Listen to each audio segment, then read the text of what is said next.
It's the time to come together. Keep Liberia safe forever. Open up your heart, let the unity begin. Love is all we need to make it stand. Let's cultivate one another. Learn to live together as brothers and sisters. Without togetherness, we won't have a peace of mind. Unify and have a peace of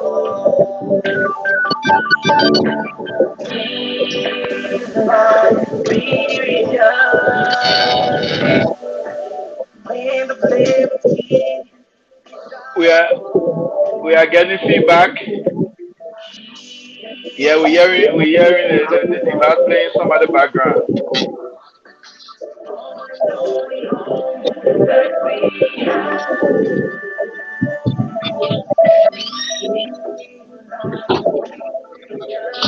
So the device is playing some at the background.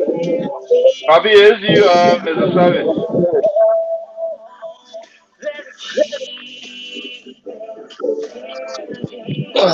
I'm right here, guys. All right. Oh yeah, I'll getting feedback. That's Oh no, not from me.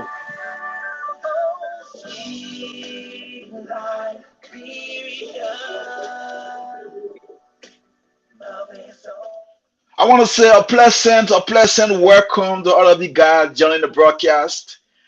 This is the Dakpannah Show, the nation's premier platform where we discuss the issues that matter most to Liberia. I'm excited to be back with another brand new edition of the Dakpannah Show. As you all may be aware, the Dakpannah Show is a thought-provoking and stimulating talk show that discusses topics of national significance. We focus more on the growth and development of our common denominator, our common patrimony, Liberia. On the Dakpannah Show, we agree to disagree with dialogue and our confrontation. We seek to make Liberia and the entire world wholesome, functioning society for all of us. On the Dakpannah Show, we speak words and we do not shoot bullets. So I want to say welcome to you, wherever you are, however you are following. I'm excited to be back with the team. Today we have a guest, and you are all welcome to the platform, wherever you are, however you are following, whether you are in Australia, Africa, Europe, whether you are in Asia.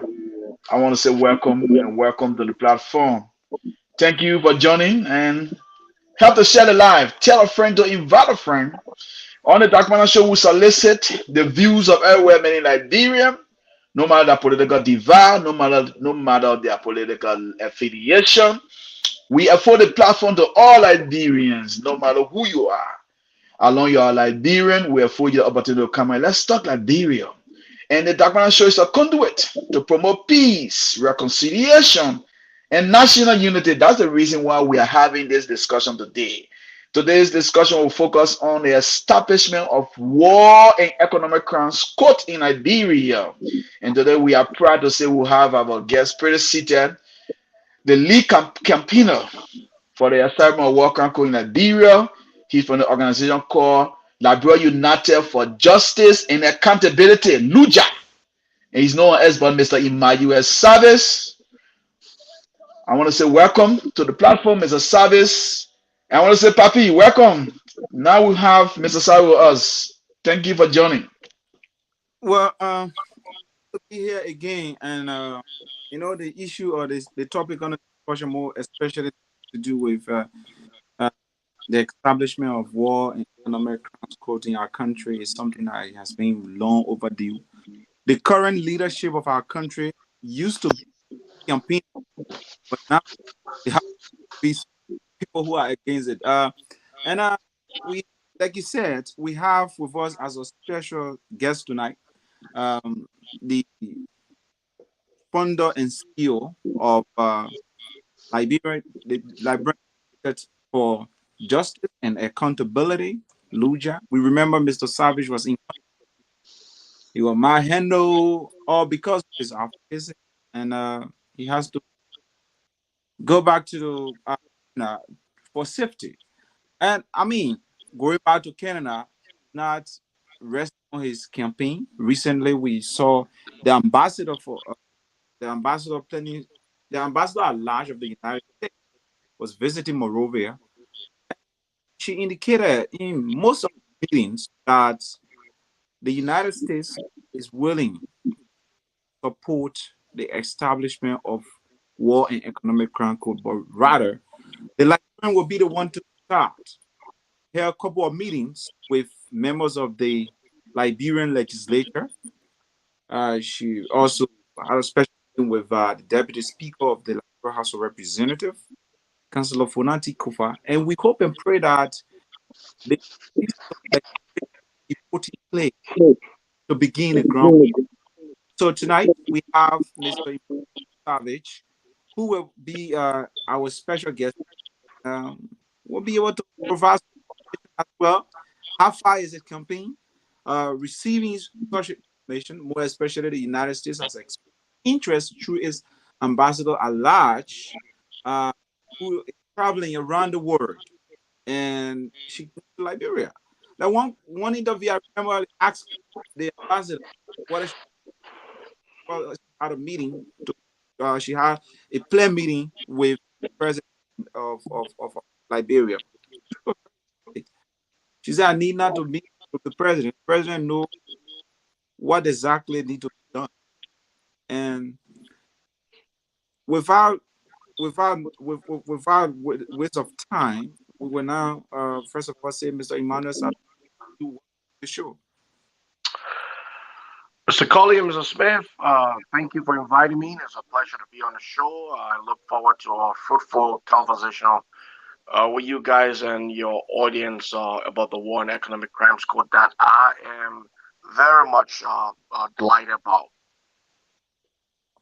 All right, good. I mean, the war and economic crime has been something like, for example, we remember the current leadership of our country when they were in opposition.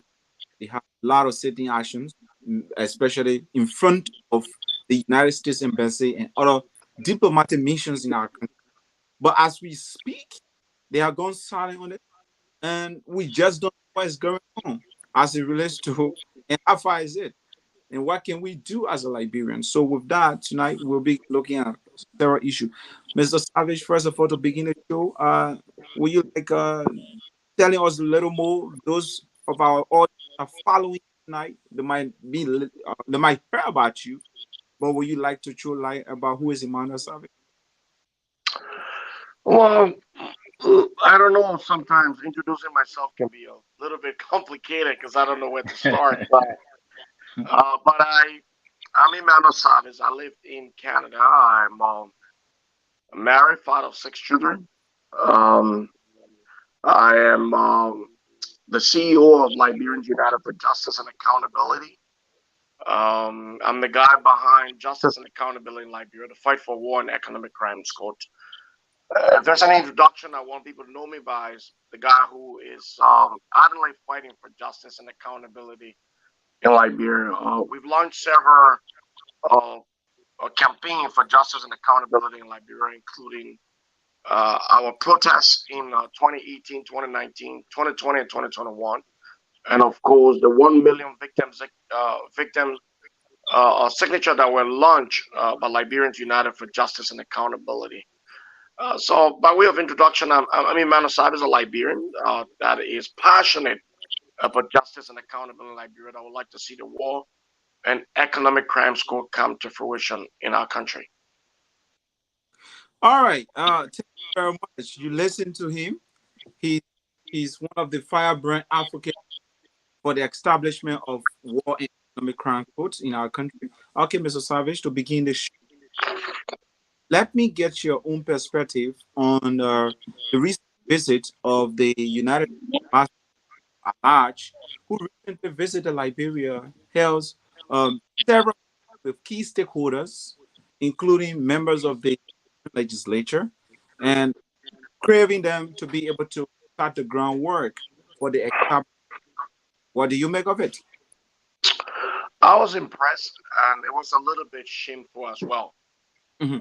I'm impressed that the United States is responding to our many calls that Ambassador at Large for War Crimes will visit Liberia to remind the Liberian government that impunity still live in Liberia, and Liberia needs justice and accountability, so that we can have the same act, committed in the future, and that those who are victims can at least have some sort of closure. She reminded them that if you can't fight crimes like that, you're not going to fight everyday crime. I I was very, very, very happy to see that happen. At the same time, it was a very shameful day that we need the Americans to come and remind us that we have killed about 300,000 people and justice is required. So there was a bit of misemotion. On the happy side, our signature being accepted by them, and that they now know the Liberians are crying more than before for justice.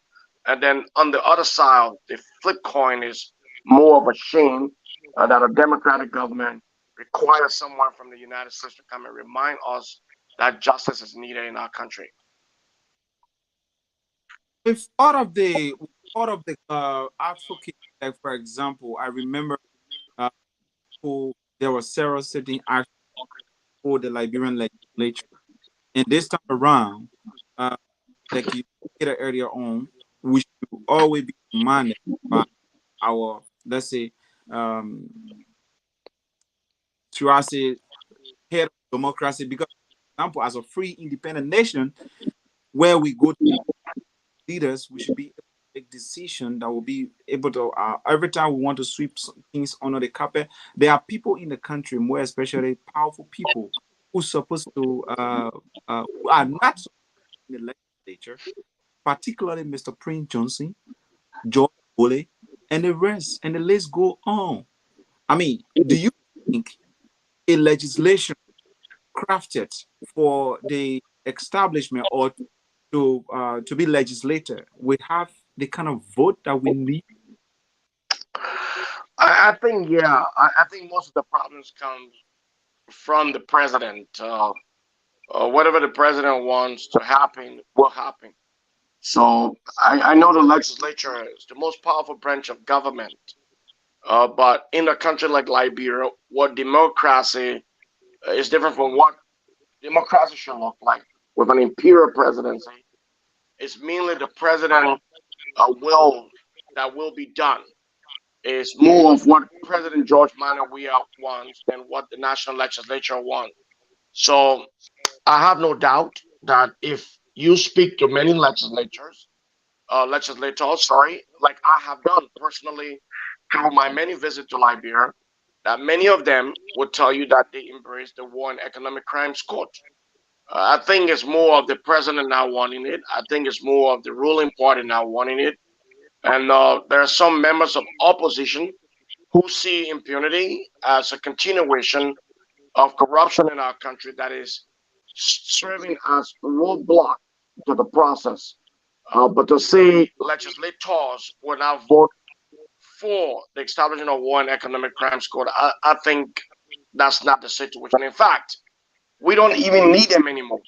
Uh, the TRC passed an act that was signed by the legislature, and this the establishment of one economic crimes court, don't really need another signature. But we just wanted to make it clear that we as victims do want it, and that's why we got involved so that ordinary citizens who are victims can put pen to paper requesting for justice and accountability. Or like you in like I mean with this thing, there are people, for example, that are still walking around freely, uh like they still participating in political of our country.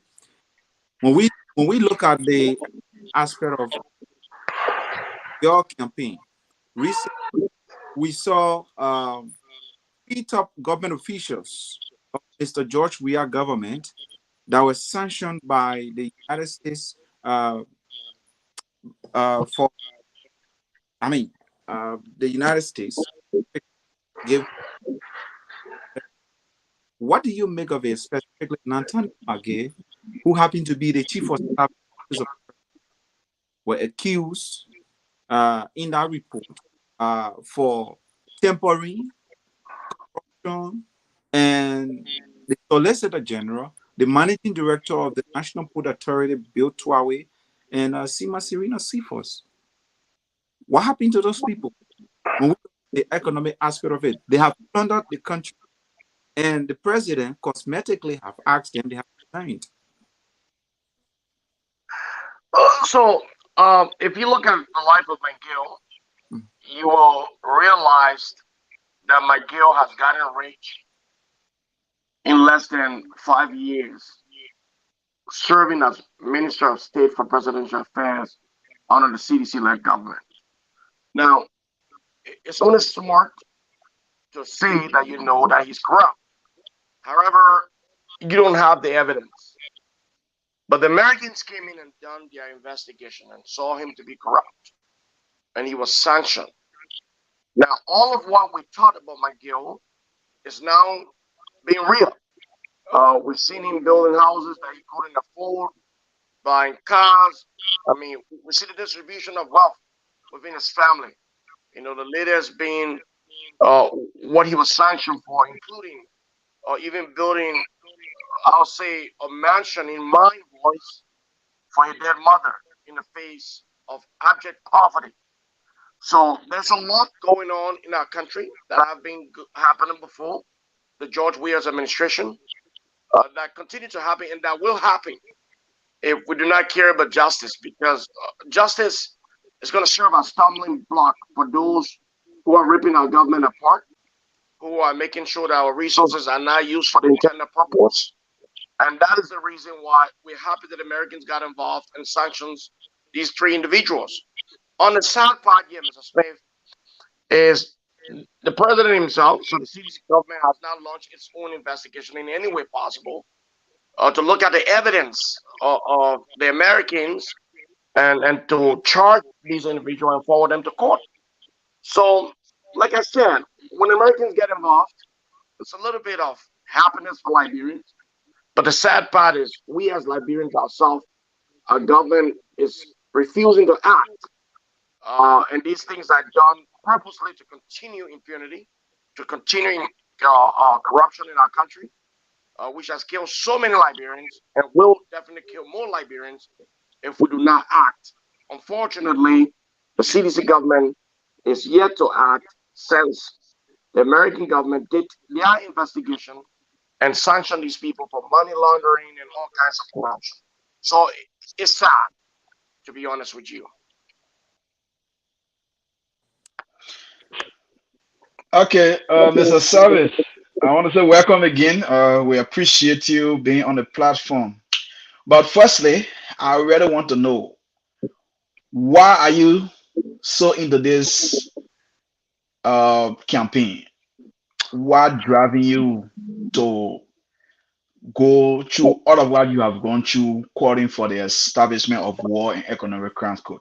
You are a resident of Canada. You could just like, go ahead with your normal life and just turn your back on this whole campaign. But why are you into this? And Mr. Smith, I thank you for this question. I Mhm. look forward to a question like this when we're talking about war and economic crimes code. Liberia is our country.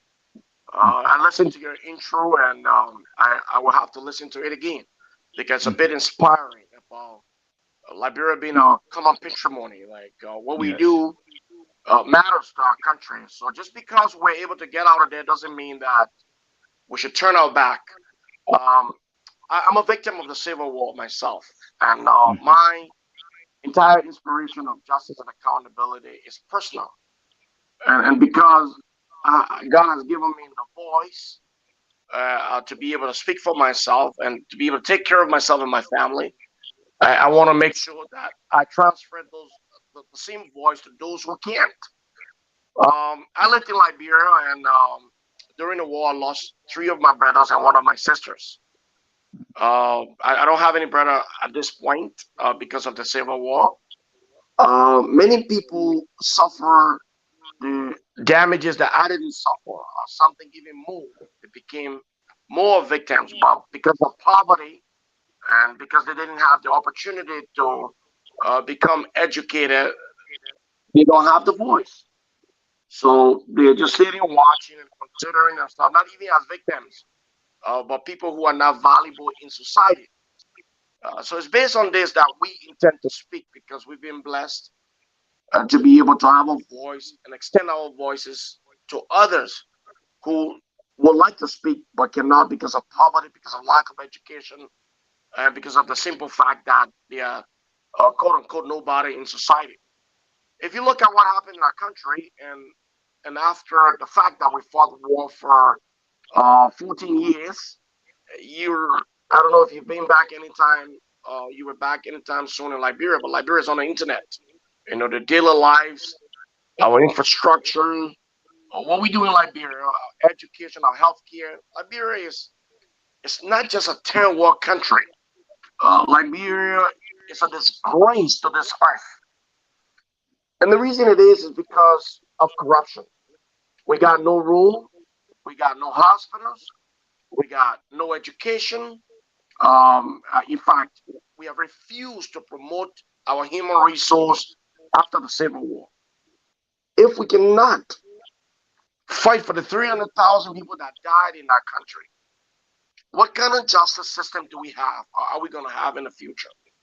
If we allow warlords to lead us, if we're allowing them to become president, allowing them to become senators, representatives, if we're allowing them to be part of the EPS, if we're allowing them to be ministers, assistant ministers, or even head of autonomous agency, then what kind of country are we? You know, Liberia will continue to disgrace itself if we do not fight for justice and accountability and wheel these people that have murdered people out of government. My inspiration, like I said, that makes me continue to fight for justice and accountability is the fact that our country needs it, victims who don't have voices need it, and my family need it as well. All right, Mr. Savice, one may say that you have political motive. Why are they saying this? Because Manaseri administration went for 12 years. At that time, you have the United Nations peacekeepers in the country, and at that time, the TRC document was very fresh. It just came into being. So why you weren't around calling for the establishment of war and economic concord? We saw other guys doing it, and you were sitting on the fence. But since the inception of this weird administration, you are all into it. So one may say that, well, you have political motive, is that you're against the weird administration. That's why you are pushing this war and economic concord. What do you have to say to that? And Mr. Smith, that's brilliant because that gives me a chance to explain myself. Mhm. Uh, let's be honest here. If I have, let's say I want to become a representative, why do I need to be fighting for war and economic crimes court? War and economic crimes court going to put everybody against you, all the major players against you. The people who are related to Yuri won't like you. The people who are related to Prince Johnson will not like you. Or the people who are related to George Weah will not like you. Um, you put yourself in a box where people hate you because you're fighting for justice, and justice is bad for those people who are in power. Now, if I want to be a representative, why should I spend my resources fighting for justice and accountability when I could just go in the community and start a campaign that will elect me? I'll tell you, for example, in 2005, I was still a young man at the time. I had just come to Canada, so I started a project in my community and started building pit latrines. And all I could hear was that I was trying to be a representative. I mean, that's the culture of Liberian advocacy. I wanted mine to be different. I wanted it to be more from the heart and genuine to our country. And I just like time to explain what really Emmanuel Savice wants. I'm not gonna defend myself, but if you don't see me on the ballot, maybe answer the question. In 2011, as we continue our our humanitarian work in Liberia, um, the CDC started the Advocacy for Justice and Accountability, which included the famous One Economic Crimes Court. Mother Molu today that served as chairman of the CDC, I sent him 200 United States dollars when they were tooting casket around as our support. You know, I was a young man back then. I was still in university. I tried to take care of my family, and I was burning to be a part of that, but I was distance away.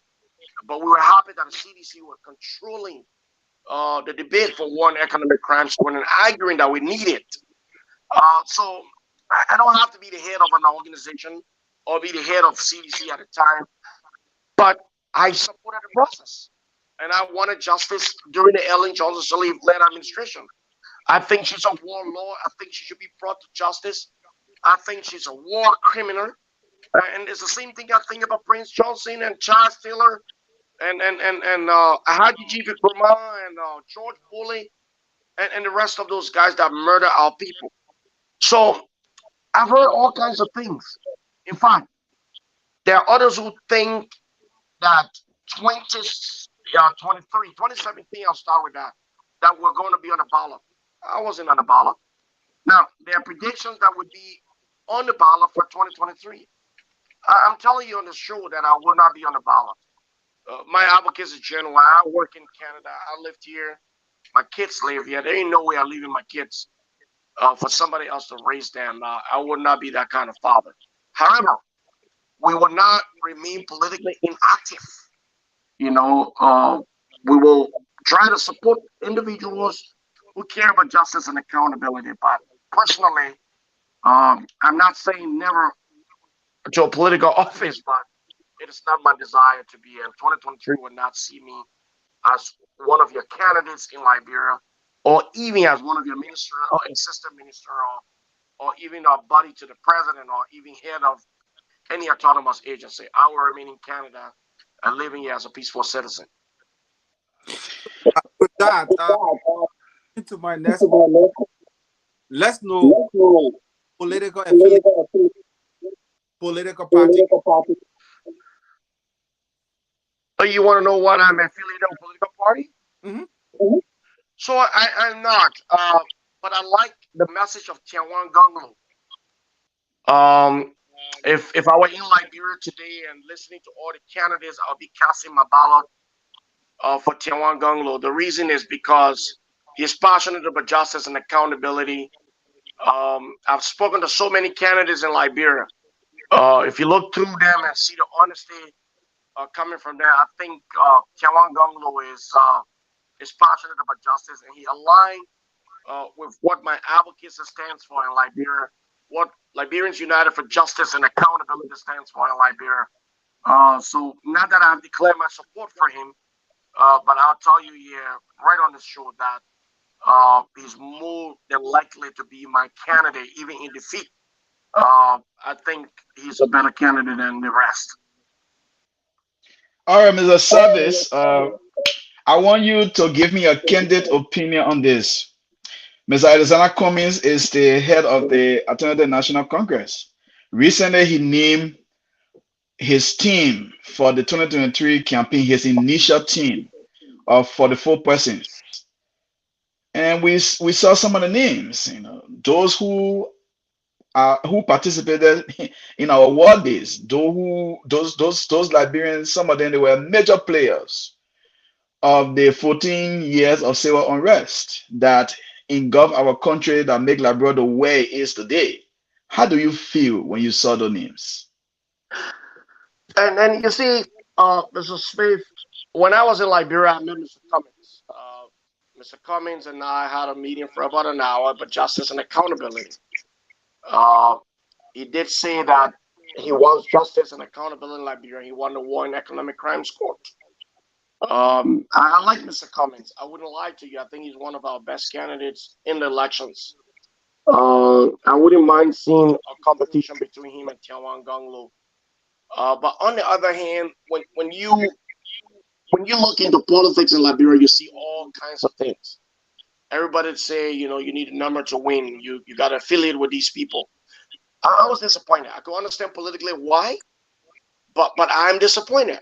Why am I disappointed is because even we as citizens, we cannot even rally behind honest people so that they can avoid people who are not honest. It's a two-way street, you know. He's looking for numbers. He doesn't care where he gets it from. And then the honest people are the people who sitting by and don't care to support. So my disappointment is the fact that Mr. Cumming was very insensitive to name people who committed atrocity in Liberia to be part of his campaign team. Now, what does that say if he wins the election? Will it not be the same people serving? Will he care about justice and accountability? Uh, that's great. Those are great questions that you can ponder on at this moment. But I can't say that he doesn't know what he's doing. Everybody wants to win. If you look at the CDC that criticizing him for having somebody like Donna Chia, they got Prince Johnson. You know, I was in Liberia. I got whipped. And look, whipped says not even a word. It's like you're disciplining a child. I got flogged, abused violently, whipped in Liberia. By former rebels that serve in this government. Some of them presidential securities with the EPS. So everybody's lining themselves with sons and daughters of Liberia, whether you're part of the civil war or not. They want the number to win. But as chairman of LUJA, I got to state that I was very disappointed in the fact that Mr. Cummings is aligning himself with these people. And I just hope if he wins the elections, he'll be a different president because sometimes people will say, you know what, we do what we got to do until we win. George Weah cannot make that argument anymore because he won and he didn't care about justice. But some of the Mr. Cummings may still make that argument at some point. Not right now, but maybe later. But disappointed I am to see that he will be aligning himself with these war criminals just to win election. It sounds like some desperation to me. A few months ago, you collected 3,000 signature plus. You submitted those signatures to the United States government. Some are arguing that it's not real. It's unrealistic that you could get us such amount of signature. Some people feels that it was fake. What do you have to say to those people who are questioning that move by you to collect those signatures? Because one of the argument they are pushing is that they didn't see you guys anywhere. Liberians are not aware of you collecting those signatures. So how will you come from a clear blue sky with 300,000 signatures? So, Mr. Smith, we got pictorial evidence, we got video evidence. Uh, we launched the campaign. Mhm. I think it was in the month of May, I believe. In the month of May, I believe the year was 2019. Sorry, 2020. And we have people in the streets collecting signatures all over the place, including in counties. The people who are saying that it's fake, are the real people who support the rebels. The CDC government that is now favoring the rebels because they want a second term. I think they're more of telling us that we are not victims of the civil war and the Liberians don't care about justice. That's what they have been preaching for a very long time. Look, if I had the support, if my organization had the financial support, if we didn't do this from our pockets, if any organization is willing to support the process in Liberia, not just through LUJA, but other non-governmental organizations that want justice and accountability, if you are willing to support the process financially, 300,000 signatures is no number. We can get you over 2 million. Liberians really want justice. They really want it. You just don't have the finances to reach these people. If you do have the support, we can get all the signatures that is required in Liberia that those who are victims will sign. And if I ask you right now, Mr. Smith, would you sign a document for war and economic crimes court? I strongly believe you will respond in the affirmative. The same with Mr. Colley, I think, in my opinion. And I don't see anybody in Liberia who does not want justice and accountability. So to say that the numbers are fake is something that I don't need to argue about. It sounds like somebody who needs to be rehabilitated. And so when I hear people say that it's fake, it sounds like a rebel is speaking, somebody who is supporting the rebel government is speaking, or somebody who needs to be rehabilitated, because after the Civil War, many of us are traumatized. For you to think that Liberians don't have sense enough to sign a document for justice and accountability is very sad, my brother. So I don't try to argue with these people, but we submitted our pictorial evidence, video evidence. We submitted the day we launched the campaign, and we made sure that we back this up to the United States government that this is truly a representation of Liberian victims calling for war and economic crimes. Okay, so the government is saying that it's a good thing to call for the establishment of war and economic crimes code in the country. But what they are saying is not a major priority for the government right now, because the government have a lot of pressing issues to deal with, the pressing things. They need to fix the country, and they need to transform the lives of the people. So that is on their plate, but is now a major priority. What do you have to say to that? Don't you think it's a fair statement from the government? No, it's not. How does justice stop progress in the country? Justice helps progress. How does justice stop us from running the Ministry of Finance? How does it stop the president from collecting revenue from LRA? How does it stop the president from selling gold and diamond?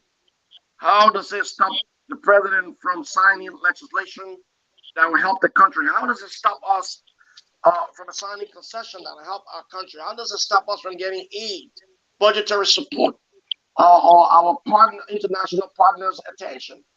It's an elementary argument. It just doesn't hold. In fact, Liberia stand to benefit even financially from the establishment of war and economic crimes court, because the process will be completely supported by the Americans and our international partners, like it was done in Sierra Leone. Sierra Leone did not contribute a dime to the process in Sierra Leone that persecuted those who committed atrocity in Liberia, in Sierra Leone. International partners supported the process, and the same. If you listen to the ambassador at large, they are ready to support the process. They said they will provide the money. It's about the CDC government not wanting it. The Unity Party government didn't want it. And the only reason they did not want it is because they want to continue corruption. They want to make sure that they have Prince Johnson on their side to deliver Unity Party to the UP like they did in 2011. And then now the CDC wants Prince Johnson to deliver Nima County like he's done in 2017. So these people become more relevant to our politics because they become kingsmaker. And that's all it is. But to argue that we got pressing issue, and if I ask the government, what kind of development are you carrying on right now? I'll tell you right now, it sounds more like a Ghanaian investor investing in its community. That's what the Liberian government is doing for the entire Liberia. There is nothing going on in Liberia that is called development, my brother. Unless you don't visit Liberia, unless you don't travel to see other countries, you cannot stand to argue that Liberia is progressing, because Liberia is way behind. And the only reason why we're behind is because we have refused justice, we have refused accountability, and that's why it's affecting every sector of our country. Mr. Savice, with that, other people would say the president and team of have started. Papi, we getting feedback from you. I don't know what's going on. You're breaking in. You're breaking out. Yeah. Mr. Cully, How to go out and come Yeah, back. so try to do that. Yeah, try that. So Mr. Savice, while we are waiting for Papi to go out and come back in, I want to also say this. Next year, August 2023, next year, August 2023, will be 20 years since we signed the Accra Comprehensive Peace Accord. And we have been living, as a peaceful nation. We have been living in peace. We have been peaceful. But so one may say, but why can't we just focus on restorative justice than retributive? Don't you think that by all going back, hunting people down, prosecuting them, don't you think it would take us back to the old days? Because one may say that Liberians will appreciate restorative because those same people that committed the heinous crime, they most of them they have been elected by the same people. So Yeah. the simple message that they appreciate is that restorative justice is good, is better than retributive. What do you have to say to that? And I don't like restorative justice in our case because it sounds stupid to me that somebody murder your family and they're asking you to come and sit and have a conversation about it. It just doesn't make any sense to me. And it shouldn't make sense to anyone who has head on their shoulder. I don't know why people even talk about restorative justice. Look at Wata Allison, for example. Uh, she was beaten on camera about Prince Johnson, later murder. Do you think our children want restorative justice or they want retributive justice? It's clear that people want justice for their families. Like these people who went and signed the Accra Comprehensive Peace Accord. It's more to me like rebel signing documents. I'm glad that we stopped the shooting of guns at a time and went through the democratic process. But let's be honest here. We still don't have the peace that we yearn for. How do you have justice when people in Liberia are living in poverty? How do you have justice when even JFK does not have place for people who are sick? How do you have justice when you cannot even have the education needed to be able to compete with others in the sub-region? Look, we got to be honest. I don't know who's crying for restorative justice. Sounds like the rebels are crying for it. We victims want rep- retributive justice. Victims of the Civil War want retributive justice. We want these people to go to a court of competent jurisdiction, be tried so that they can be able to either, clear their names or face justice and face the punishment for the act they committed in our country. Okay, Papi, you're back. Papi, the fever still following you. Can you hear me now? Yeah, go ahead. Good. I'm sorry, guys. I don't know what's happening today. Yeah, I Um, think you're good now. I listened to you talking about retributive. I mean, the government. My question was, the government is boasting about building roads, uh, building shelter for less fortunate, naming places like Nuku Town and other parts of the country like Grand Cru and other areas. So the president or the government is more concentrated on that aspect of the development of the country. Don't you think the government should focus a lot more on developing roads that will enable our farmers to bring produce from the farm to the markets? I think every government in the world should focus on rule, but that doesn't mean that you're focusing on rule, you can't focus on justice. I don't understand the elementary explanation by the CDC-led government that we're focusing on development, so we can't focus on justice. If justice is not going to cost you money, why are you complaining about it? Look, it's simple. What rules what rules are the government focused on? What are they building? Think about the roads that they're building in Liberia: the 2 kilometer road, the 1 kilometer road, the 2 miles road. Look, let's be honest. There ain't any development going on in Liberia. You may think that Liberia has been developed because they show you a picture of a park built. I mean, I love the park, for example. I'll tell you, the children of Liberia play there. They have a place, and we might have a professional footballer coming out of there. We will have somebody who has a bit of depression out there enjoying themselves. and having the time of their life. These are important things that we need. They are common, but when you talk about holistic development in Liberia, the CDC government is not attempting to do anything in that country that is called development. I'll tell you right now. And they shouldn't say because they want to build rules so they can prosecute someone that killed human being. It just doesn't make sense. And I don't know how to argue these things because it most likely sounds like you are arguing with somebody who mentally needs help. You know, when you come up with these kind of scenarios that we are trying to build the country and you're talking about justice, it just doesn't make sense, my brother. Okay, Mr. Savice. Now, the last time you were in Liberia, and then we saw that there was a commotion between you and Papi. You gotta mute yourself because you will get the feedback for you. All right. So there was a commotion. Yeah, Papi was still getting the feedback. All right.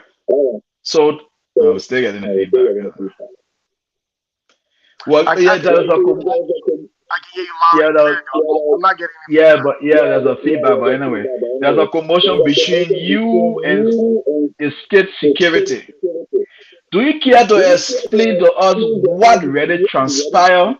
Because at a certain point in time, we also saw your Canadian document on the social media and so forth. Can you explain what really transpired on that fateful day when you guys went to campaign for the Cyber Workers Code in the country? So, LUJA went every year to petition our government for the War and Economic Crimes Court, and this wasn't any different from what we did on that day. We went to the national legislature and we gave our petition to the national legislature calling for War and Economic Crimes Court. And then we went to the office of the president. At the time, the foreign ministry was hosting the president. That's where the president had his office. We went to submit our petition, and all we want to do is to see our president and tell him that we care about justice and accountability, and he needs to act. The War and Economic Crimes Code is important. And when we got there, we were about 2,000 to 3,000, I believe. The president was upstairs, and we went to the entrance. The first person we met is a rebel, Gaddafi. The next person at the entrance is another rebel, Zero Breaks. But they are EPS guys. They don't like to hear War and Economic Crimes Court. They immediately started threatening us. You know, that we should get away from there. They immediately started.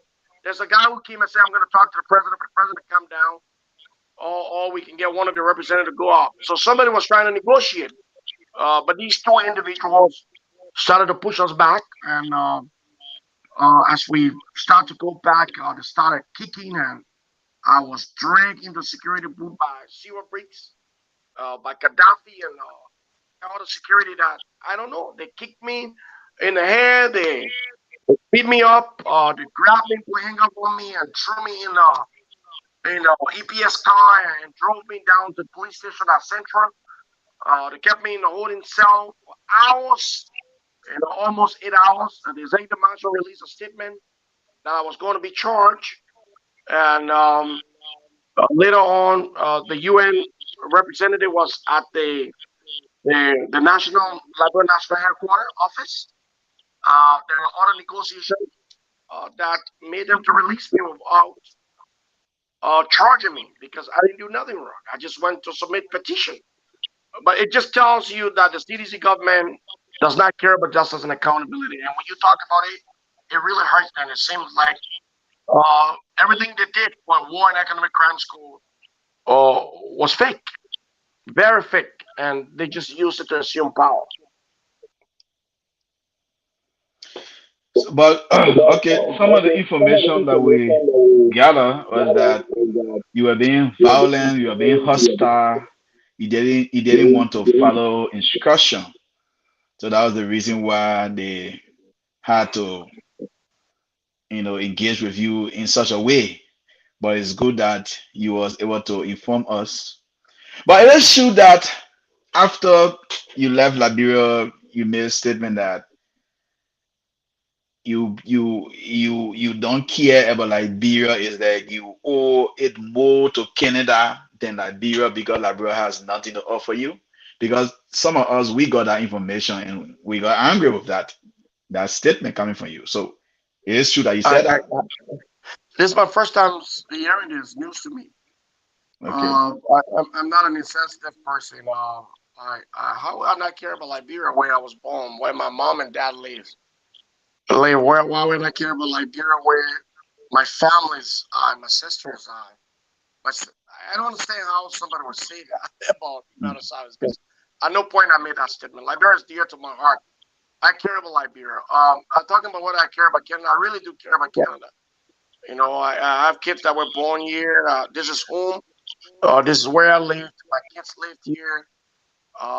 This will be a place that I will always cherish. That give me a second chance to life after my country destroyed me and destroyed my country. The people in my country, many of them were rebels. But I'll tell you, I will never make that statement, and I don't know why I'm even hearing it now because I never heard it before. And wherever that came from is nothing but lies. I would never make that statement. Okay, so Papi, are you there?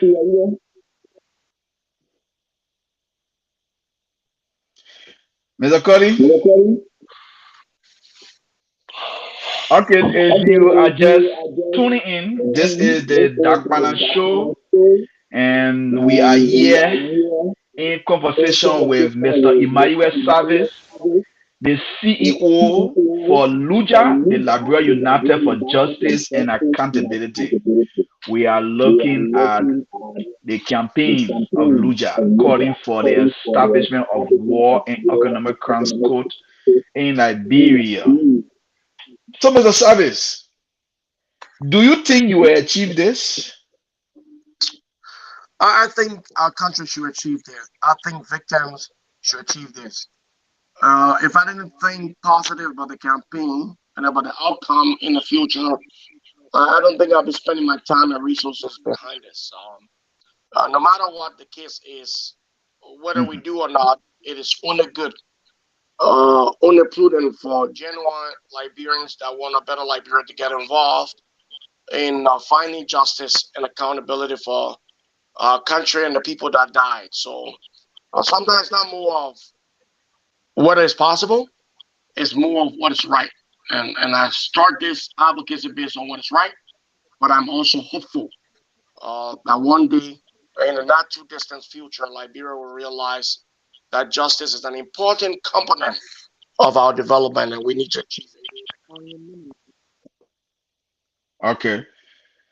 Uh, now this government took office since 2018. They got elected 2017. They took office 2018.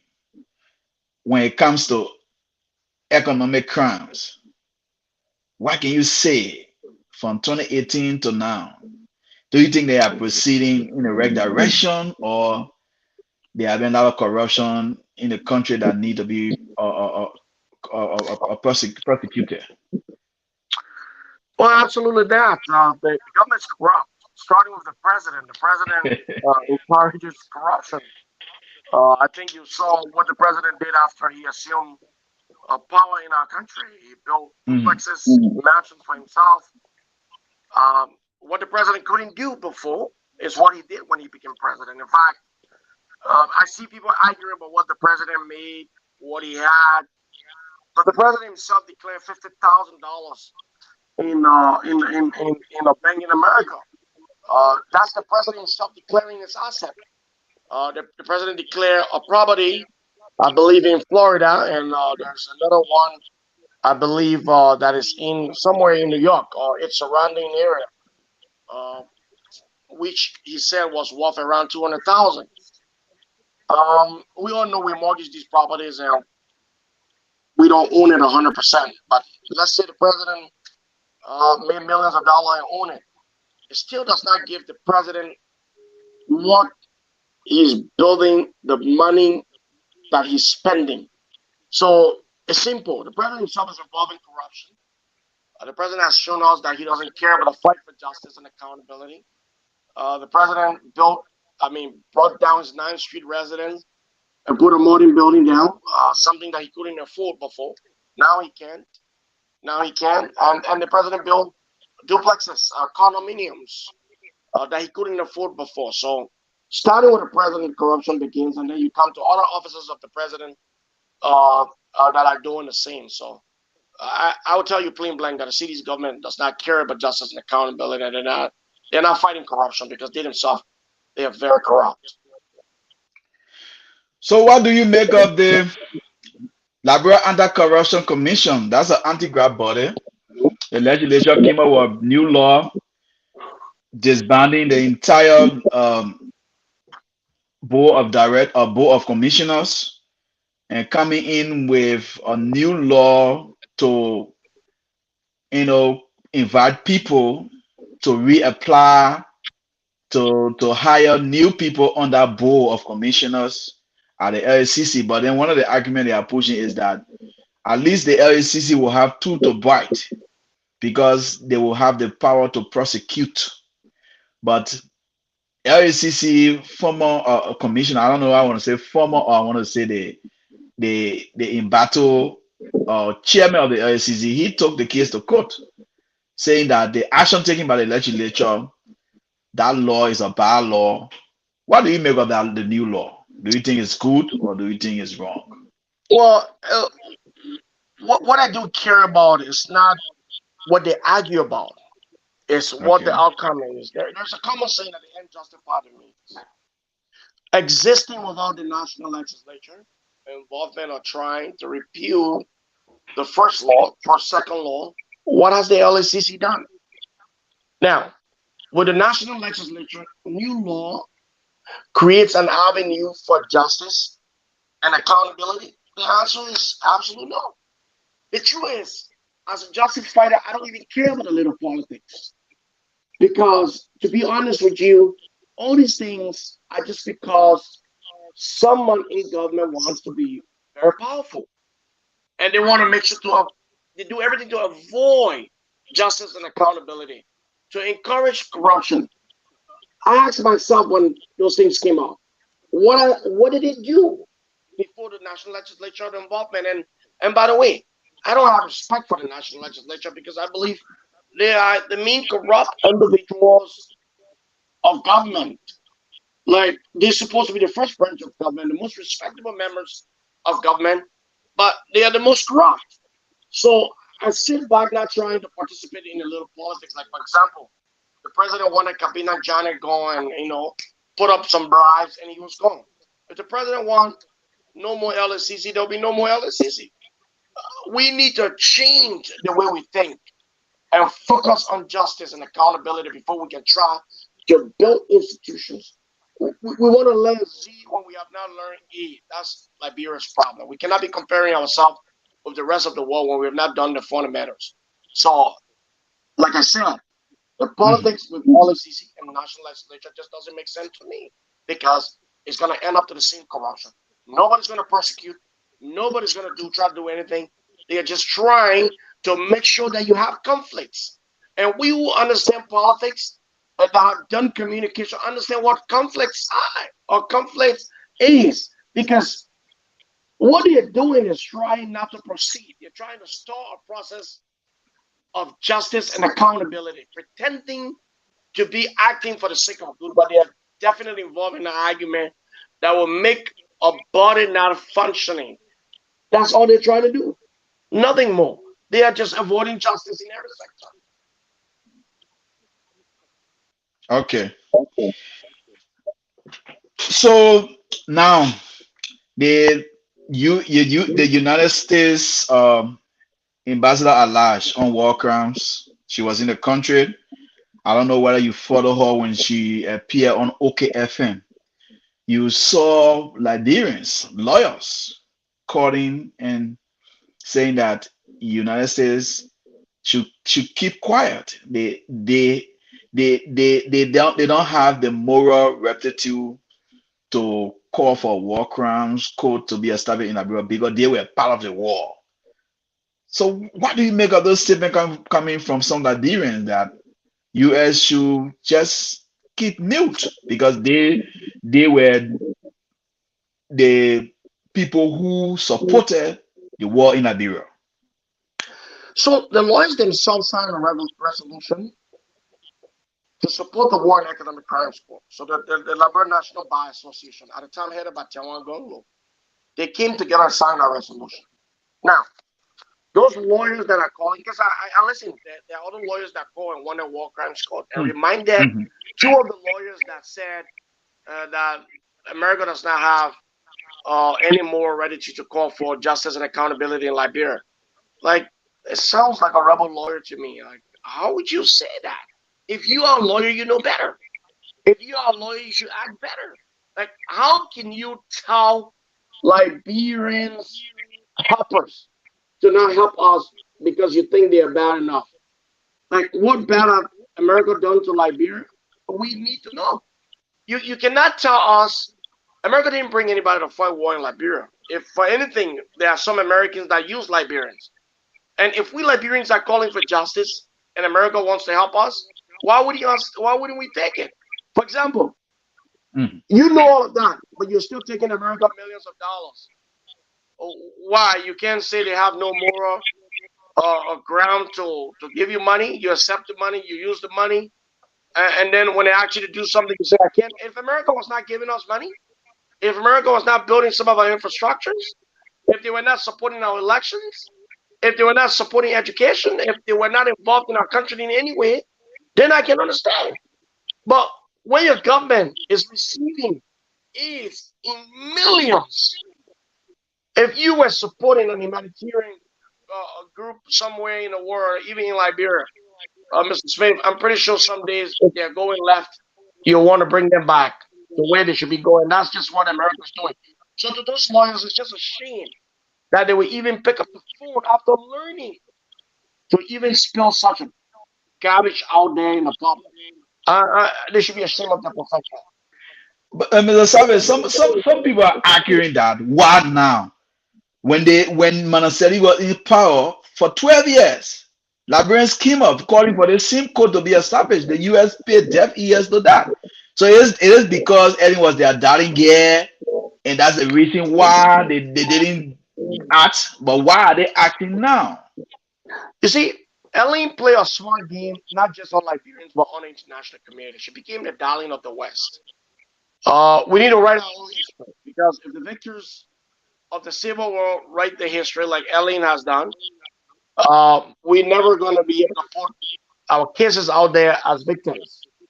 Uh, what Ellen did was to negotiate with the international community and thought that we need to rebuild. And then we're thinking in the direction of justice and accountability. She was able to convince them. To be honest with you, Liberia benefited a lot because we just came from civil war and you saw how corrupt her government was. But when people ask why now, I ask in return, why not? Why not? Because men of yesterday didn't do it, so men of today shouldn't do it, and then men of the future should give excuse to why we didn't do it. Like, why not? Why can't we do it now? Now, you can ask why didn't we do it then, but you can ask why we want to do it now. It has to be done. And the sooner we do it, the better it is for us as a country.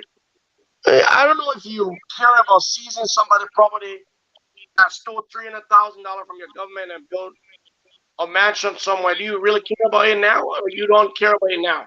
Like, we need to do something. During the Ellen Johnson Sirleaf administration, we needed justice. Victims needed justice. Victims have no voice at the time. Victims still don't have any voice at the time. So you can argue that we shouldn't. We should. It's important. Why not? Why not now? Why not? Like, tell me why not before asking why now.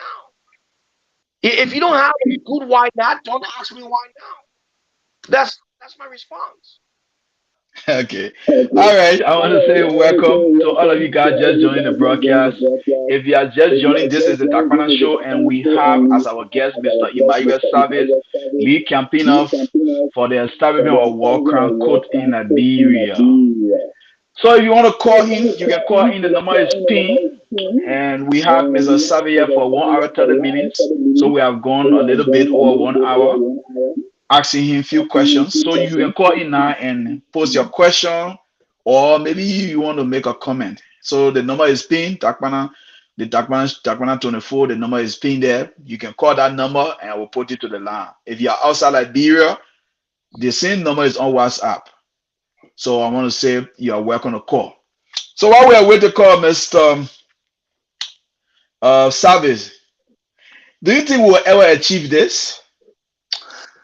I think we should be optimistic about achieving it because it would be a very good thing for our country. If we were not very optimistic, we would not be involved in the advocacy for justice and accountability. But every Liberian, in my opinion, should be optimistic that this is possible in Liberia. Okay. So now there's an argument in the corridors of the Liberian community. People are now saying that those Liberians that were placed on U.S. sanction, they should be disallowed from contesting independent election. All I'm saying now is a good idea, but it will be against their right because they weren't found guilty by any court in the country. What do you make of that? I listened to some government officials or some U.S. officials from the embassy, and even that ambassador, she said the U.S. cannot dictate to Liberia. The U.S. cannot put a recommendation that will violate the constitution of Liberia. So, what do you make of the argument coming from some Liberians that those guys should be denied based on them being sanctioned for economic crimes in the country? I agree with them. There's two sides of the story. The Constitution backs them to be able to contest. I agree. That's what the Constitution says. You are not a criminal unless you are charged, tried, and convicted for same. I agree. I honestly agree. But this is the same argument I continue to make. Why are we delaying justice? The American government said the people stole. The Liberian government accepted the fact that it's stolen, even asked these people to resign. Why are you not getting those same evidence to persecute them? The same thing we did with the Liberian Civil War, that's what we're doing with crimes of today. We've refused to prosecute these people, send them to court, forward them and see what is stored from the people. How can we get what they have taken from us? At least some of it. We have not done any of that. I agree with citizens that don't want them to contest. Like, why should you be stealing resources and be giving you government power? But there's a flip coin to all of this, Mr. Smith. People of Liberia who are the electors, most of them are very literate. They're very poor. They're not going to have the same understanding as you and I. Our brothers and sisters, we're not just victims of the Civil War in terms of the bullets that were shot those days. They are also victims of the aftermath of what the Civil War brought upon them. So it's going to be really hard to tackle these things if we don't tackle justice and accountability. That's the reason why justice is delaying every aspect. You delay justice for the 300,000 people that died. Now you're delaying justice for money laundering. You're delaying justice for corrupt individuals. Like, why are you delaying justice? If you were the president or you listening, why would you not ask for evidence from the American government and pursue the case to send these people to court so that they can clear their names or be convicted of the crime they committed? We're not going to do that. We delayed justice there. Now we're going to delay justice here. That is why Liberians United for Justice and Accountability continue to remind Liberians that our first and foremost priority for a better Liberia is justice and accountability. So, Mr. Savice, there have been some disenchantment from some Liberians. As I sometimes follow some of your posts, some Liberians are accusing you that you are calling for the establishment of the War and Economic Crimes Court, but you're not receptive to others. Most of them saying that they try to reach out to you, but you don't respond to that message. What do you have to say to that? Well, it's hard if you've been in there, Mm, and I apologize to these people. I cannot respond mm, to every message, and some mm, people are right. I got a bunch of messages in my inbox. mhm, I kind of I see somebody talking about justice. The next thing, they want to pay their school fees, or somebody's sick, somebody this and that. You can only do what you can, my brother. You can't do more than that, mm. and I can understand their frustration. If I have billions of dollars, I wouldn't But mind there's a doing big whatever. shoes. But there's a big To shoes that you are stepping in, Mr. Savage. So I you should agree. have known all of that before embarking on I this agree, journey. but if you are asking me to be a part of justice and accountability, Hmm. it's different than you to Okay. pretend to be involved in the advocacy just because you want to have access to me. And then I get to hear about your little problems here and there. I took that problem. So if I see these things and I understand why you're involved, I just don't waste my time with it. If you truly care about justice and your families are victims and you're victims, you wouldn't need the Emmanuel Savice to do that. So I'm just telling you plain and simple. There are people who are Hmm. involved in these things because they want access to you to be able to ask you for favors. And if you don't have it, you just can't be their friends. And so that's the case. And I remember the comment of the individual that commented on my post. I Hmm. went and looked in my inbox. I sent that person $90 before, Okay. and they came back saying that they got U.S. visa. No, they didn't get U.S. visa, but they were Mm. trying to get a student visa, and they needed me to Okay. help them with $450 that I ignored, and so that's where that comment came from. Oh, I see. It's turning into a personal campaign now. And it turns into a personal campaign.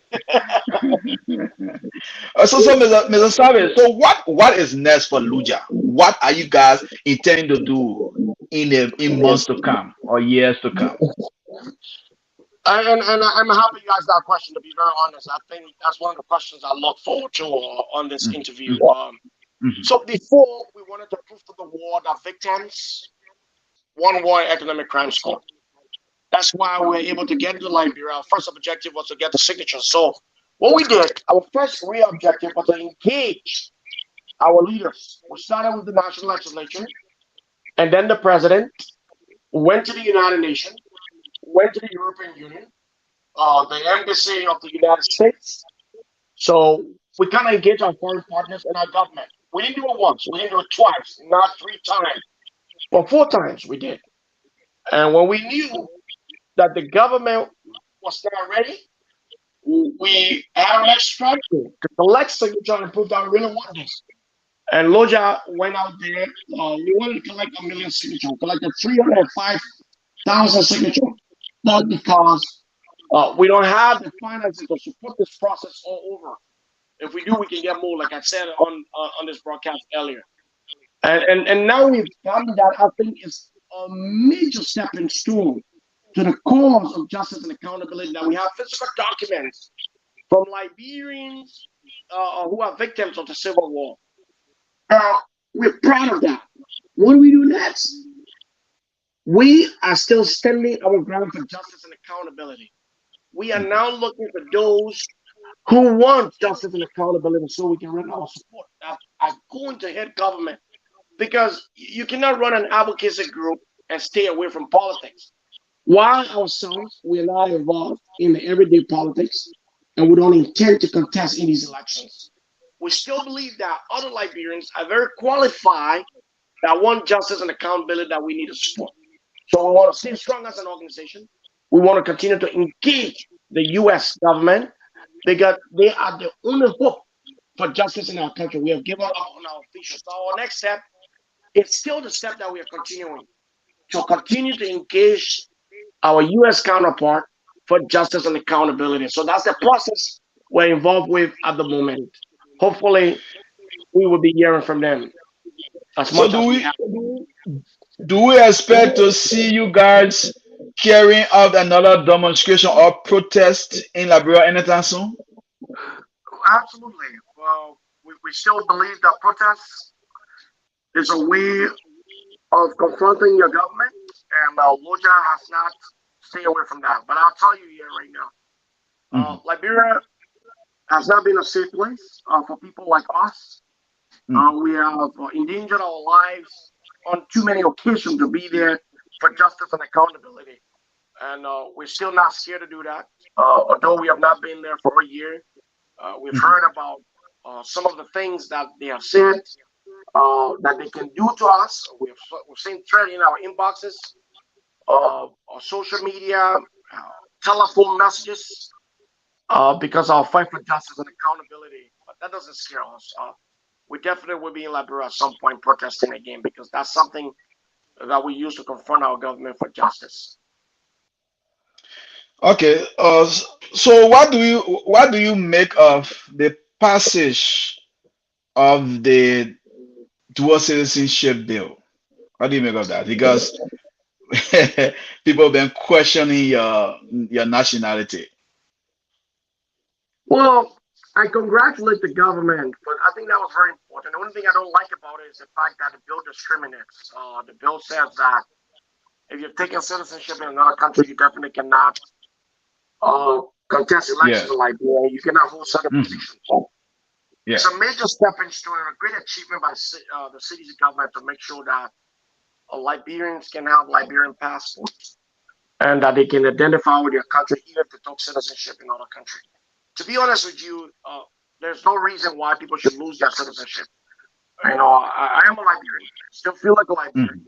Mhm. Still love Mhm. Liberia. My wife is a Liberian. Our kids, some of them were born in Liberia, some of them were born in Canada. Okay. They all should be Liberian citizens. If you're an American and you go and have a kid on Liberian soil, that kid automatically become an American. Why? Liberians don't want to claim their citizenship.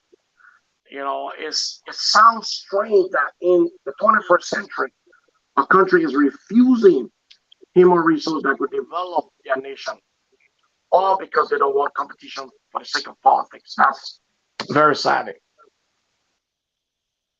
So, Mr. Sabe, if you had an opportunity right now to meet President we are face to face, what will you tell him as it relates to the starving war economic concord? What would be some of the things that you would look in your face and tell him? If I'm given the opportunity to speak, I'll speak more of this honesty to the issue. I'll remind him about the CDC campaign for justice. I'll Mm, particularly remind the president of his speech to the United Nations, mm, asking for justice, that he wants victims to rest their case, and he wants perpetrators that are accused to clear their names. And then when he returned to Liberia, he started to blast journalists because he said he wanted to develop the country. We're talking about war and economic crime score. I'll talk more of the president this honesty that, in as much as he believes a lot of Liberians who are not educated listen to some of you know the things that he say and still respect it. There are a lot who know better, that see him as a complete distraction to our government, the governing process, even though he's president, and that he is not interested in the nation's justice. That he's been pretending all along, and I, as a Liberian, am very disappointed in his presidency. Unfortunately, that's where I stand with my president. mm. Okay, yeah. If you guys are just joining, we are winding down because Mr. Sabe is only here for 1 hour 30 minutes. Yeah, we appreciate him for taking some time off to sit with us on the Dakpannah Show to discuss these things. So if you can call in. The number is pinned. The number is pinned. You can call in. I will put it through the line. So, Mr. Service, we have asked you a lot of questions. So perhaps you want to speak on some other things that we didn't ask you. You are free to do so while we are winding down. Well, first of all, I'd like to thank you for inviting me on this Mm. program. Every time I have the chance to speak of justice and accountability, it's something that matters to me the most, and I'm delighted to do so because I'm passionate about that. So I'd like to thank you. To those who listen to your program and those Mhm. who think that we are involved in this advocacy for personal greed, because we want government job, I want you to know that that's not true. We're in this genuinely because of justice for our country. And I would like every well-meaning Liberian to be a part of what we do. Not that you have to be a part of LUJA, but you got to embrace justice. Whether you live in America, in Australia, in Canada, or any parts of the diaspora, or anywhere in the world, justice defines a country. If you kill 300,000 people and don't want to do anything about it, you most likely will not get the best outcome in your country. And if every time we got to speak on these issues, we want you to know that even if one person listen and understand the need for justice, we feel that we have achieved something. We cannot have these people running our government. We cannot have Prince Johnson, who murdered so many human beings, being a policymaker in our country. George Bulley, we cannot have the same. We cannot let them die a natural death like Ahaji Jivi Krona. They have to be persecuted. We cannot let Ellie write the history of Liberia because she has stolen so many millions of dollars. We can't do this thing. If we abandon justice in our country, we are abandoning the future of Liberia. And I want you to know, like the American ambassador for war crimes and lies stated, that if we cannot fight for these crimes that were so heinous in Liberia, how are we going to fight everyday crime? I'm calling on everyone to be a part of justice and accountability side. If you want to contact us. Liberians United for Justice and Accountability. Our doors are open to those who care about justice and accountability in our country. And I want to show you one thing. That even if the George Weah administration disappeared, tomorrow, if we have another administration, certainly do not care about justice and accountability, we're going to have the same issues. So let justice be our priority. Let accountability be our priority.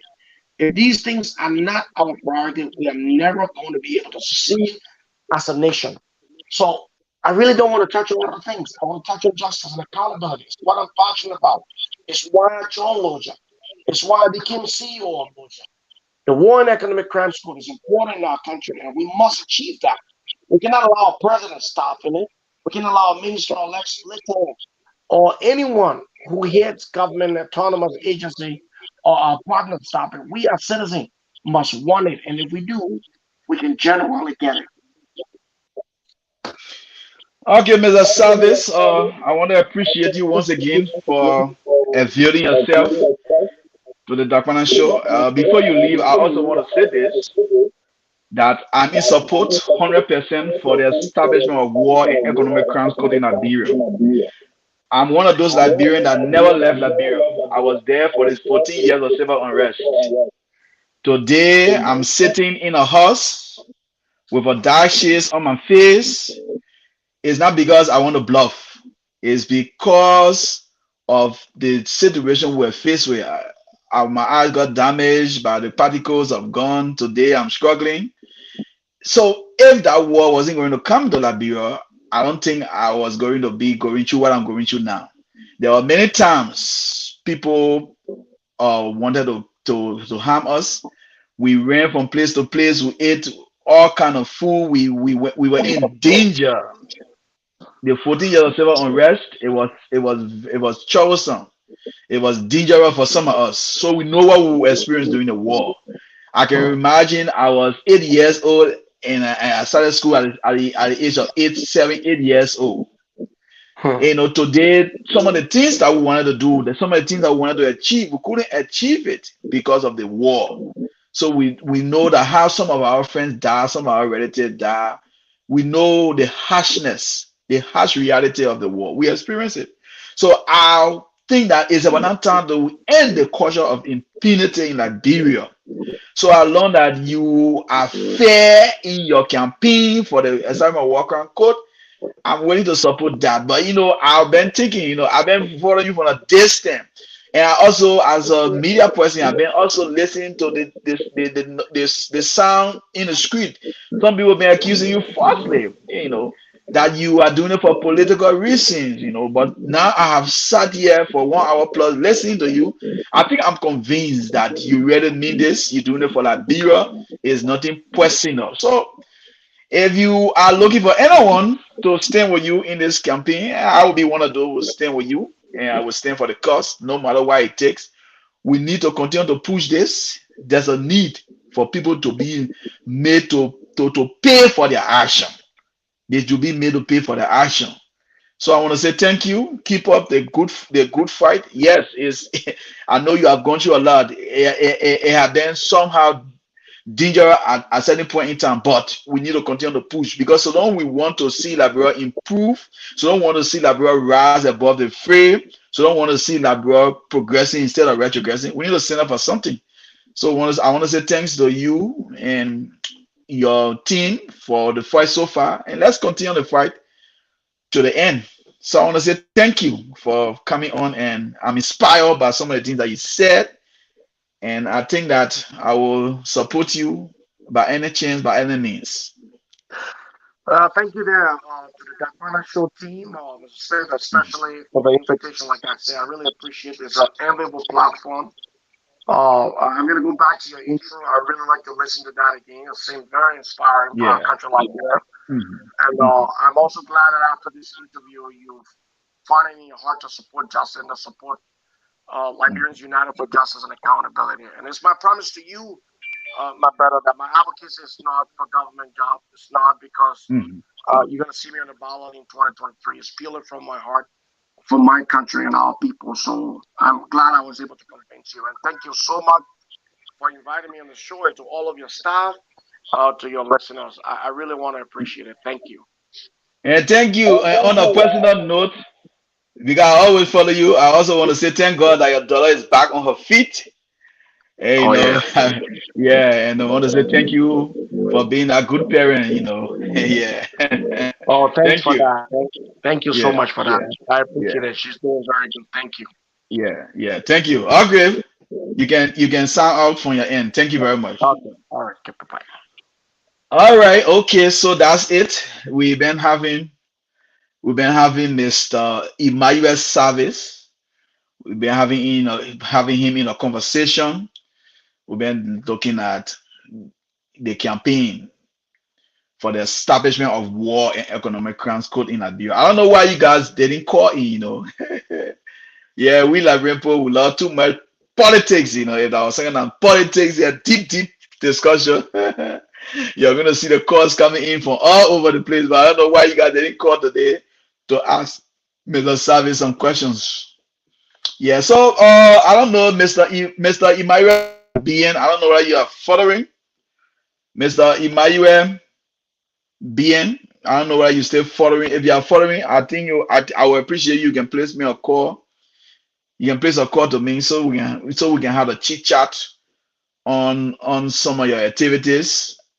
And before we call it a day, Mr. Emmanuel Tano, Mr. Emmanuel BN Tano, Mr. Emmanuel BN Tano, if you still following, I saw you commenting. You can place a call to me and let's have a chit chat. Since we have a little time here, you can call me so that we can have some discussion as it relates to your campaign, because that's another campaign for you have another campaign.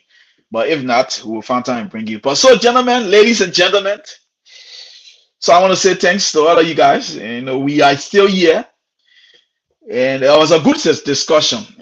We all know what we experienced during the 14 years of civil unrest. We all know what we experienced. Some of us, we never had the opportunity to leave Liberia. We were in our country.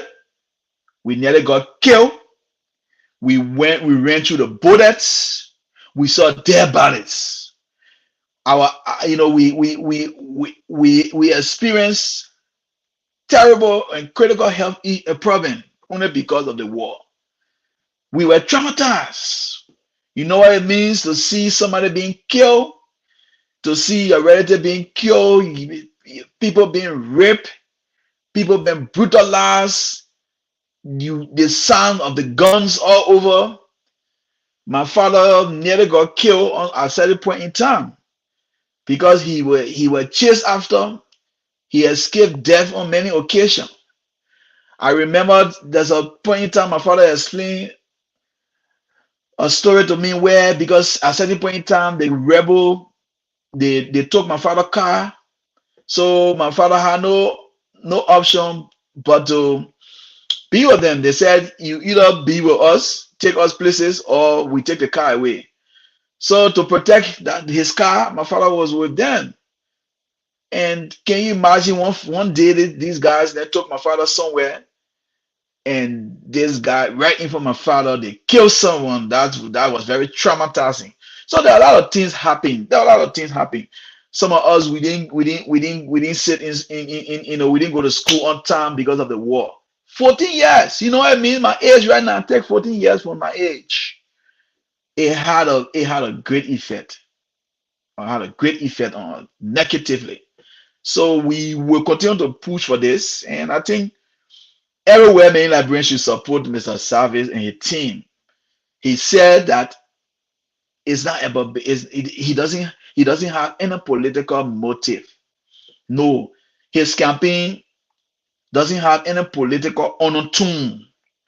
So I think we need to support this cause. I don't know why it is so difficult for us to call for them for to establish a code. You listen to the ambassador at large, the U.S. ambassador at large on war crimes. She said the United States will support as long as Liberians decide for the code to be established. Like the United States government will support it. Yeah, those people who responsible for the backwardness of Liberia today, they are enjoying. It's unfair. It's unfair. Because of the war, we have at-risk youth today. They are in a numbers. They are burning their children. They are burning children. They are living in the ghettos, living on crack, on drugs, and so forth.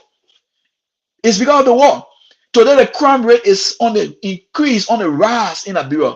It's because of the 14 years. Normal days, when our parents explain about normal days, they talk about how Liberia was a peaceful country. You could even walk at night. You could even leave your door open in normal days. The normal days, you could leave your door open. You could walk on the street with your phone or whatever. Nobody harassing you. At that time, taxi driver used to even take you to your door. But nowadays, it can't happen. It's because of the war. Most of our youth in the country, they are traumatized. Some of them, they are arrogant. They are living on drugs. They are to support their drugs addiction. They are involved with harassing people. You cannot even walk the street of Monrovia with your hands shaking anymore. People nowadays, the building house, they try to protect it with iron gates, iron bars. And when it's like that, at the end of the day, when fire catch up, it's very difficult for people to even survive from any fire incident in Liberia. So we need to stand up for the cause. We need to stand up for the cause. The establishment of war and economic crimes code in Liberia, I think it's a good thing. I think it's a good thing. So I think the government need to engage. The government need to engage. The government need to listen to the cries of the people. It's not about condemning. It's not about criticizing. It's about doing what is right for our country. So I'm in support of the establishment of war and economic crimes code. But some other people are arguing that, but there's no need to establish war crime code in Liberia because we already have courts in the country responsible for war crimes. So I think we need to put everything on the table. If there's no need to establish it, but we need to get our backing. Let us back that up, come up with the necessary support, be able to come up with the plan. If we will use our courts in the country, then that will come up with the drawdown plan. But if we will establish a special court, then we can have the discussion. But I think we need to sit around the table to talk about this establishment of war crime code. Through whatever means. I learned that people will be prosecuted for their action. People will be made to answer for their wrongdoings in the country. I support it. Whether it's a special court or whether it is our own court, but alone will be prosecuting those who be or committers of heinous crime in the country. That will be good for our country. So let us stand for the cause. Let us appreciate Mr. Savice and his team for what they are doing. Yes, I know most of you say, oh, but what now? During the Mama Liberia administration, We didn't see you, but everything has time. During my administration, we saw the legs of Mobile Modu and other guys. And one of the mistakes people making is that during the Manazari time, those guys, they were from every political party. They were from different political parties. They were even from the CDC. Even though the guy who was the leader, he was from the CDC. But we have other guys. I listened to one other guy the other time, Freedom. He said he was from the Liberty Party. We had a leader of Baka Jariba. Baka Jariba was from Liberal Action Party. So those guys, they were all part of the assignment of war and economic crime code. But it's surprising today that the government is saying that it's not a priority. So when will it be a priority? Development is good, but you cannot develop a country and then you allow the culture of impunity to continue to prevail. It's highly possible, it's highly likely that we could go back to our ugly past. And at the end of the day, what happened? To all the development that will carry on again, it will be destroyed. So while we are focusing on development, we also need to focus on prosecuting people who committed heinous crime, those perpetrators of the heinous crimes in Liberia. So I want to say thank you. We had Mr. Papi Xavier Cordier. Mr. Richardson is not in today. Shetondu is not in. Mr. Russell Pro is on a sick leave. But I want to appreciate all of you guys that follow the broadcast. It's like Mr. Emmanuel BN Tanu is not available, but we'll find time to bring him on. I want to say thank you. We will be back here again on Sunday. Please, we have a YouTube channel. Please try to look for, just go in your search and check for Dakpannah 24 News and Television. Yeah, the 24 is the number 24. Dakpannah 24 News and Television, and subscribe. I think it will be good you subscribe, and you can follow us on YouTube, where we are on YouTube. So please subscribe to the YouTube page, because we need to go 1,000 before it be public. So right now we are a little bit over 100. So please go and search for Dakpannah 24 News and Television and subscribe to our YouTube channel. Please subscribe to our YouTube channel. So all of you guys have been following Mr. Yondo Wape and the rest of the folks. Let me see if I can recognize some of you guys.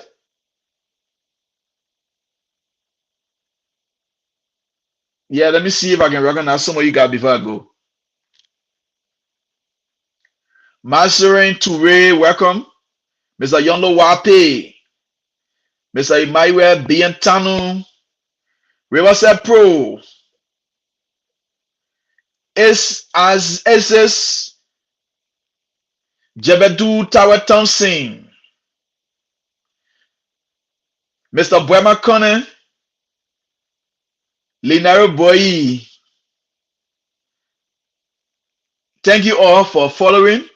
Let's do it again another time. I appreciate all you guys. Please search for the YouTube channel and subscribe to our YouTube channel. It's free of charge. Subscription on YouTube is free of charge. So I want to say thank you. Mr. Linaro Boy, you know you didn't treat me fair, and I have bone to pick with you, Mr. Linaro Boy. I have bone to pick with you. So within 24 hours, you are asked to call me. If not, when I come on the show the next time, you'll be in trouble with me, Mr. Linaro Boy. So I want to say thanks to all of you guys. This is how I want to say goodbye.